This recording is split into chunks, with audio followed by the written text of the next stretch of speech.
Before that pala, pag-introduce ka sa pasyente, na ako nga pala si Coach Victor Santiago, handa akong tumulong sa'yo.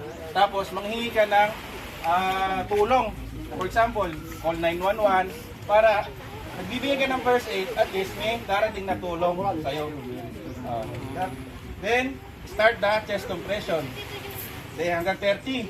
1, 2, bawal to mag-bend para hindi siya, kasi pag pinend mo siya, useless yung pag-compress mo. Okay. 1, 2, 3, 4 hanggang maka-30 ka. Pag naka-30 ka na, head chin lift mo siya, nandun mo siya, ibigay mo yung nose niya, then bibigyan mo siya ng hangin ng dalawa.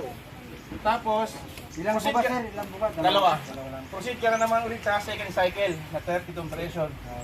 Hanggang sa 5 cycle yon. Pag naka 5 cycle ka, reassess. Wala pa rin.